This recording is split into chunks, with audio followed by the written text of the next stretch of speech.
Olá, meus amigos. Então, estamos aqui para a nossa aula de revisão.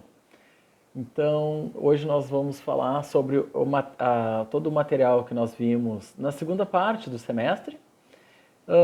Eu espero que vocês tenham gostado das nossas videoaulas, da pouca interação que nos possibilitou esse formato novo. Mas saibam que as videoaulas são feitas com muito carinho e espero que vocês aproveitem, inclusive assistam ela novamente para poder ter essa percepção mais profunda do direito. E qualquer interação, não hesitem em entrar em contato e também fazer algum alerta, alguma sugestão, fiquem à vontade, inclusive pelo canal do YouTube lá do professor, tá bem? Então, na nossa segunda parte, essa revisão que antecede a nossa avaliação, ela é feita de maneira um pouco mais direta. Então, nós vamos nos pontos centrais que merecem uma relevância maior na parte interpretativa, tá? Que é o nosso foco da cadeira. E saibam que, para que vocês possam responder as questões de maneira apropriada né, e dar conta das questões básicas que são pedidas, né, nessas tarefas, vocês precisam ter todo esse material absorvido. Então, leiam todo o nosso livro, assistam todas as nossas aulas, façam as nossas tarefas e com certeza vocês vão sair bem e não terão problemas, certo? Então, no início dessa segunda parte, nós começamos falando sobre Estado de Direito, né? Então, nós começamos falando sobre esse Estado, essa instituição, né, abstrata e jurídica que gera essas obrigações e todo esse gerenciamento, o Estado que serve ao povo, né? E a sua função é justamente servir ao cidadão, né? Nós começamos a falar sobre uma relação do Estado com a liberdade e também falamos da questão da liberdade com o cidadão. E essa diferença é fundamental para perceber os perfis estatais, inclusive para saber até onde cada um pode ir. E aí, nessa explicação, eu lembro que eu expliquei para vocês justamente a liberdade do Estado. Porque o Estado, ele não pode se mover como ele quer, na hora que ele quer. O Estado, como um ser, né, muito gigantesco, né, cada vez que ele se move, ele é muito pesado, ele influencia a vida de muitas pessoas a cada mínimo movimento que ele faz. Então ele precisa pedir uma espécie de licença. Ele precisa pedir, olha, eu vou me movimentar, ou alertar, ou né, chamar atenção, ou perguntar se pode. Então nós temos vários mecanismos aonde essa liberdade do Estado, que é muito limitada, ele só pode fazer aquilo que a lei permite a fazer, ele não pode fazer algo abruptamente. Né? Os movimentos abruptos do Estado geralmente são muito desastrosos. Então, ele tem uma liberdade muito limitada e para cada vez que ele vá tomar uma decisão, que ele vai fazer alguma coisa, ele precisa pedir permissão, porque ele nos serve e nós precisamos permitir que o Estado faça algo. Isso num exercício democrático ideal, né, meus amigos? E aí nós percebemos, por outro lado, a liberdade do cidadão, que essa sim é ilimitada. Porque o cidadão ele não precisa anunciar o que vai fazer. Ele faz tudo o que ele quiser, a não ser que a lei proíba. Mas, a princípio, a primeira premissa é de que nós temos uma liberdade muito grande. E, a partir daí, nós temos algumas exceções. O Estado ele só tem proibições. À medida que ele puder, a lei vai permitir que ele se mova. E isso dá muito a ideia de que um Estado limitado e um cidadão livre, essa é a ideia da democracia. Quanto mais forte é a cidadania, quanto mais consolidado for o exercício da cidadania, mais democrático é aquele ambiente. Quanto mais forte o Estado for, quanto mais força ele fizer sobre o cidadão para que esse cidadão não possa se movimentar, mais autoritário é o Estado e menos democrático ele é. Certo? Então nós temos essa diferença entre a liberdade do Estado e a liberdade do cidadão. Nós fizemos essa comparação nos nossos vídeos e eu espero que vocês complementem com isso que a gente está falando hoje e sigam. Tá? Nós temos ainda os conceitos e elementos do Estado, então nós vimos ali as questões, tanto a questão sociológica, a questão política, a questão jurídica, desses estudos, né, sobre o Estado, e hoje, para se discutir direito, nós precisamos dar conta também desses aspectos para poder também ter uma musculatura intelectual mais apropriada para discutir assuntos tão complexos em momentos tão complexos que nós passamos o tempo inteiro, né? O Brasil ele é desafiador a todo momento, né? Nós vivemos muito mais nas exceções do que nas regras, né? Então, nós falamos também sobre soberania, né? Então, a questão da autodeterminação, né? A questão que expressa uma livre administração tanto interna quanto dos seus negócios, quanto a recusa de uma influência externa para que tu faça algo em nome de alguém ou sobre pressão de outro estado, né? Então essa autodeterminação é o poder de poder fazer as escolhas de maneira livre sem essa pressão externa. E isso é muito importante porque dentro desse mundo globalizado existem pressões o tempo inteiro. Até que ponto a nossa soberania ela é respeitada dentro dessas pressões que tocam o Brasil, certo?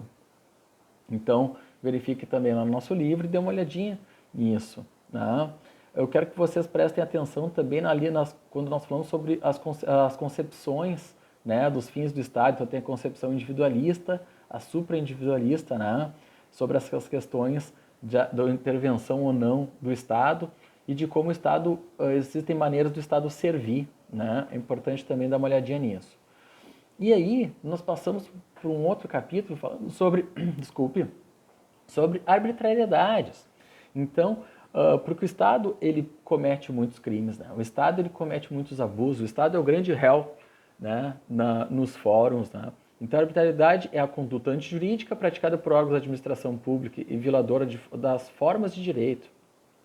O Estado está estritamente vinculado à lei, como vimos anteriormente, né, na questão das liberdades. Portanto, ultrapassando esses limites, comete um ato abusivo, muitas vezes arbitrário. E aí, aqui eu chamo a atenção para vocês como é importante seguir as formas jurídicas, esses procedimentos jurídicos. Seja o controle por um procedimento jurídico, seja o controle para validação de uma pesquisa. Agora falamos tanto sobre vacinas, né, sobre esses protocolos de saúde.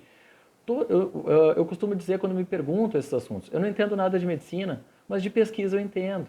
E esses mecanismos de validação de pesquisa, eles são muito importantes, porque nós temos que saber que tipo de informação um pesquisador pode validar, porque ele vai influenciar a vida das pessoas. E essa validação, ela impede que algo absurdo seja aprovado e possa ser feito, validar uma pesquisa sem força científica.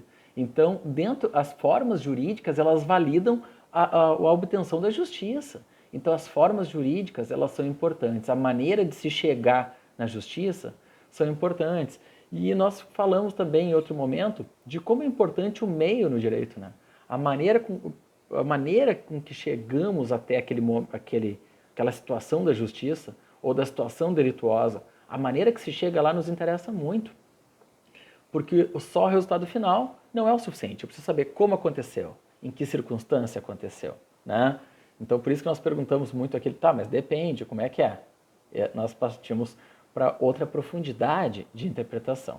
Então, aqui, presta atenção nessa questão das formas jurídicas e arbitrariedade do Estado, certo?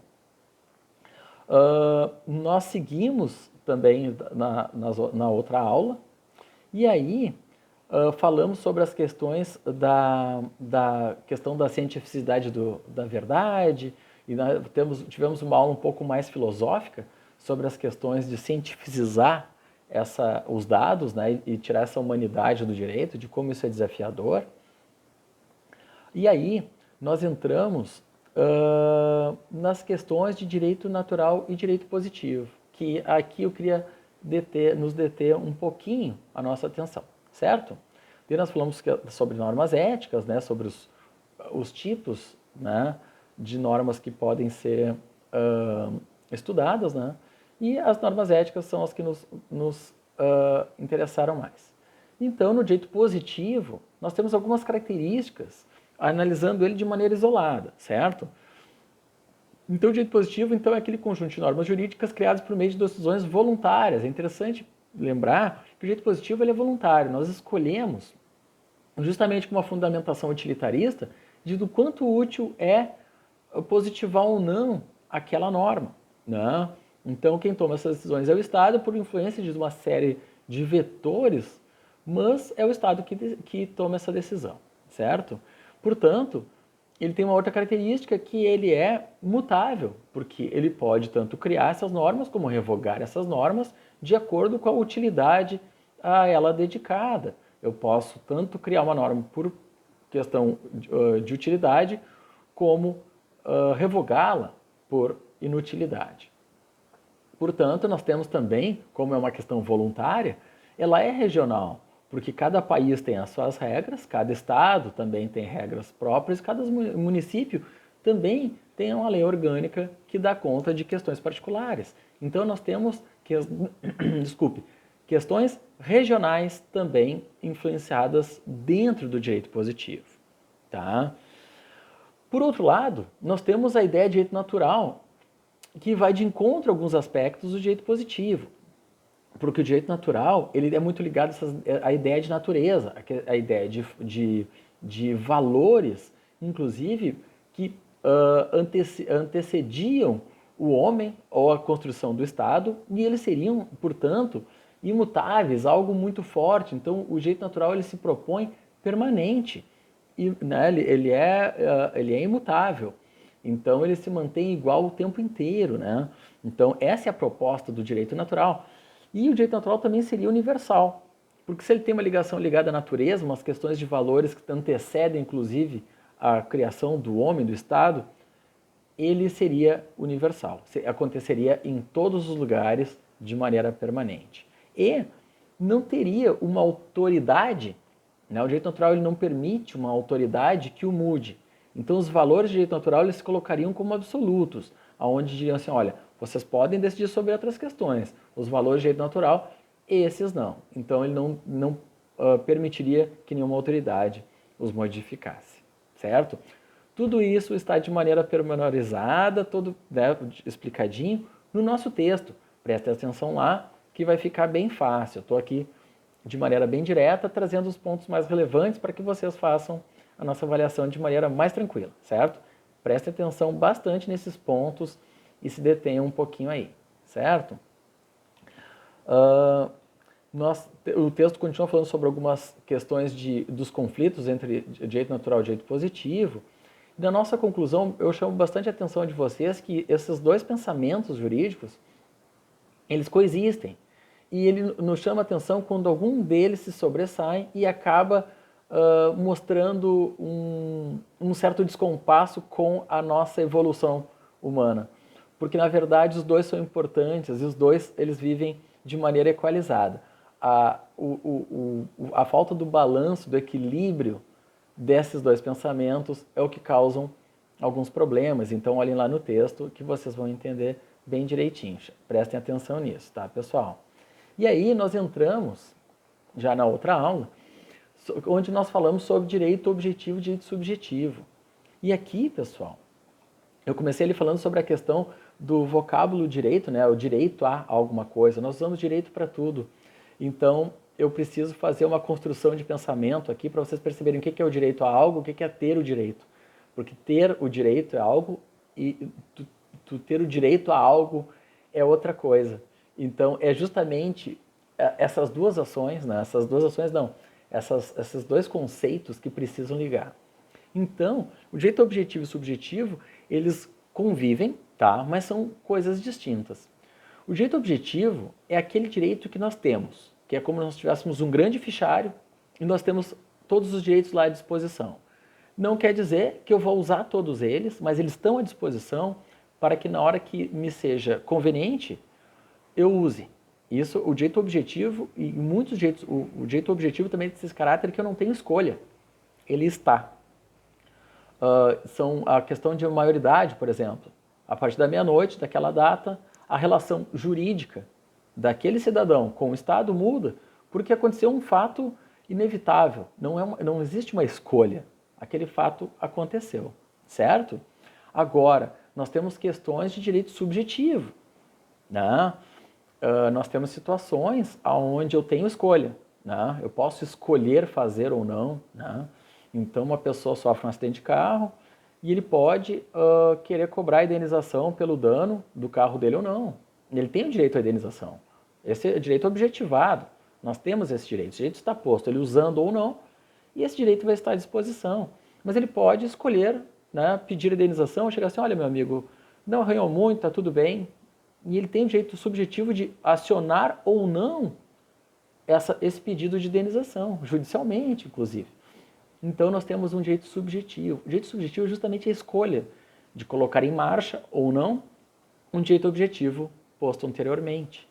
Então, olhem lá no nosso texto, que é justamente a faculdade de exercer ou não um direito que está à sua disposição. Certo? Então, seguindo, pessoal, nós temos também lá a questão de direito e moral. Tá? Dentro de todo o texto, que o texto é bem maior, eu estou trazendo alguns pontos centrais. Tá? E a partir daí, vocês entendendo bem esses pontos centrais, esses núcleos de pensamento centrais, vocês vão ter totais condições de responder o que a nossa avaliação vai pedir. Porque são núcleos de pensamento que nos interessam, não decorar um texto para repetir, certo? São os núcleos de pensamento que nos interessam. E aí, dentro da questão de norma moral e norma jurídica, nós tivemos vários pontos lá de debate e nós temos características muito importantes. As principais delas é justamente a bilateralidade do direito e a unilateralidade da moral. Então, o direito, ele tem uma questão externa. Ele tem uma influência externa, porque ele se manifesta a partir da nossa relação com outra pessoa, ou com algo, né, com outra entidade, e a partir dessa relação pode ter algum fato, alguma ação antijurídica, né, e essa ação pode ser regulamentada, e daí existe uma bilateralidade, existe uma coercibilidade, ou uma sanção que vai atingir essas pessoas. Já a questão da moral, a não observância de um princípio de moral, ele não tem uma coerção do Estado. O Estado ele não pune uma questão de moral porque a moral é uma questão íntima, certo? Então, como é que eu vou punir o íntimo da pessoa? A pessoa, inclusive, tem o direito de ser uma pessoa antiética. Ela não pode exercer essa questão antiética dentro das relações humanas. Ela pode cometer vários delitos e aí sim a questão da bilateralidade ocorre. Mas ela, enquanto ser, ela pode ser o que ela quiser da sua pele para dentro. E a questão da moral reside aí. Então não existe uma sanção moral. Existe uma sanção jurídica quando existe uma bilateralidade. A questão da moral ela é interna e não existe sanção. Certo? E aí, nós temos a questão da exterioridade do direito e a interioridade da moral, que é justamente essa ideia de que o direito ele tem que ser externo. O direito ocorre numa relação, né? Por isso que tem que ter uma relação humana ali. O direito ele não é tão asséptico assim, de ficar sempre nos livros. O direito ele tem que levar em consideração a relação humana, essa exterioridade. A moral não, é uma questão interna. Ela não ocorre, ela não precisa da relação para acontecer. A questão da moral é interna e íntima de cada um, certo? E aí, só para conseguir separar esses pontos, nós temos a questão da coercibilidade. Então, o direito, sim, ele tem uma das notas fundamentais do direito é justamente essa coercibilidade, essa questão de impor que se precisa seguir uma regra e nós temos as consequências dessa regra.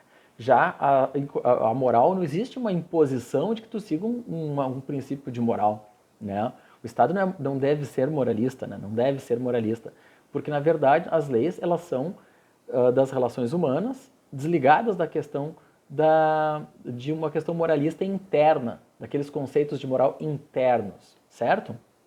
Então, a moral, os conceitos de moral, eles não têm uma coerção para que eles sigam. Essa é uma questão de cada um, certo? Então, preste atenção lá no nosso texto, vão de ponto a ponto, que vocês vão perceber a ligação muito linear, muito lógicas sobre esse conjunto de pensamento jurídico, certo? Daí nós seguimos, tá? Nas nossas aulas finais, nós falamos bastante sobre as questões de regras de trato social, alguns fatores do direito, né? falamos sobre questões de fator geográfico, fatores naturais, mas são questões que nós já falamos bastante nas aulas, nas videoaulas, e acho que ficou bem claro, e é uma parte um pouco mais tranquila para vocês, tá? E aí, eu quero chamar a atenção para vocês, deixa eu chegar aqui, sobre o procedimento de integração, tá? Que foi o nosso último conteúdo. Esse aqui eu também quero que vocês se detenham um pouco mais e prestem bastante atenção, que são os procedimentos de integração. E aqui eu falo sobre a questão da analogia. Então, noções de integração e de lacunas, lembram? Está lá no início do texto, né? No item 58 do nosso livro, tá bem? Então, a integração ela ocorre por um processo de preenchimento de lacunas. E aqui eu falei para vocês que esse preenchimento de lacunas ele é importante não só por uma questão de que a ordem jurídica, né, o nosso ordenamento jurídico, a lei pode ter lacuna, mas a questão do ordenamento jurídico ele não pode, ele tem que ter uma voz única, né? O nosso ordenamento jurídico ele tem que ter uma regra de preenchimento das lacunas justamente para não se privar de dar uma resposta a quem chega e pede com uma demanda judicial. Então nós temos que dar uma resposta a quem precisa dessa resposta, né? dessa lide, desse problema. O mundo jurídico ele não pode se abster de prestar essa jurisdição, né? Então, a analogia e princípios gerais de direito, eles dão conta de começar a interpretar e preencher essas lacunas. E a partir daqui, eu quero chamar a atenção para vocês justamente da analogia, tá? Então, como está lá no texto, até vou ler um pedacinho aqui para vocês, a analogia é um recurso técnico que consiste em se aplicar a uma hipótese não prevista pelo legislador, a solução por ele apresentada para uma outra hipótese, fundamentalmente semelhante e não prevista. Então, olha só, para se falar de analogia, porque lembram lá no início do semestre, nós falamos sobre equidade. A equidade é adaptar o caso concreto a lei ao caso concreto, né? A régua de chumbo, lembra? Então, aqui a questão de analogia, não tem uma questão de adaptação. Existe uma ausência. Então, aqui é o primeiro requisito para que a gente possa falar sobre analogia. Então, precisa existir uma ausência de algo, uma real lacuna. Mas é uma lacuna justamente da lei. Mas existe uma norma que dê conta de dar uma identidade forte o suficiente, com uma fundamentação de uma semelhança realmente que dê conta daquela demanda, ela pode ser emprestada de outro lugar para que ela responda ao mesmo fato. Então, na verdade, por isso que aqui se fala uma hipótese fundamentalmente semelhante àquela que não foi prevista, certo? Então, para se haver analogia, ela tem que ocorrer uma semelhança essencial de identidade, de motivos entre as duas hipóteses, prevista e a não prevista. Então, isso é fundamental, porque eu não posso pegar emprestada qualquer lei para fundamentar qualquer situação. Primeiro, eu tenho que provar que essa situação não tem uma previsão legal. Então, eu preciso primeiro provar a lacuna. Segundo, essa analogia ela precisa se mostrar pertinente e que dê conta da demanda anterior e que tenha uma semelhança essencial de identidade, como a gente trouxe aqui no texto, tá? Então, nas questões de fundamento de analogia, é justamente por aí. A necessidade que o legislador possui de dar harmonia e coerência ao sistema jurídico, a analogia tem seu fundamento. Então, existe uma harmonia e coerência no sistema jurídico. É esse o fundamento que justifica o uso da analogia, mas precisa existir uma lacuna e uma forte identidade entre a norma emprestada e aquela que tem ausência legal, certo? Então, lembre-se que existem dois fatores a ser observados, está lá no texto, o procedimento lógico. Então, para se alcançar a certeza de que no caso 1, há a mesma razão que o levou o legislador a disciplinar o caso 2, torna-se dispensável a apreciação axiológica. Somente após um criterioso estudo pode chegar à conclusão de que há semelhança de fato e identidade, de razão entre o caso enfocado e o paradigma escolhido. De novo, pessoal, aqui existe um exercício de interpretação muito forte, justamente para dar conta de qual norma vai preencher essa lacuna. Ela precisa dar conta da identidade, precisa dar conta do critério usado para fundamentar, certo? E, deixa eu ver aqui, então prestem atenção lá no nosso livro, e a partir daí vocês vão conseguir entender bem o nosso assunto. Prestem atenção também no nosso item 63, né, na questão vinculante da súmula vinculante. Ali nós falamos sobre doutrina, falamos sobre a questão da jurisprudência, mas a parte interpretativa um pouco mais complexa é justamente a questão vinculante da súmula vinculante. Lembra que nós falamos que aqui, diferente da jurisprudência, diferente da doutrina, diferente da súmula, a súmula vinculante, ela vincula a decisão. Então, não existe uma opção de não aplicá-la, né? Então, aqui também existe um fator que impõe uma decisão lá no primeiro grau de uma decisão já colocada como súmula vinculante pelo STF. E é muito interessante ver esse exercício interpretativo, inclusive com os debates que ocorrem em torno dessa vinculação. Leiam lá o nosso livro, preste bastante atenção, vejam as videoaulas novamente, que vocês vão sair muito bem, tá? Foi um prazer ter vocês esse semestre todo. Espero ver vocês na nossa Introdução ao Estudo do Direito 2 e também na cadeira de História do Direito. E fica um grande abraço para vocês. Tchau!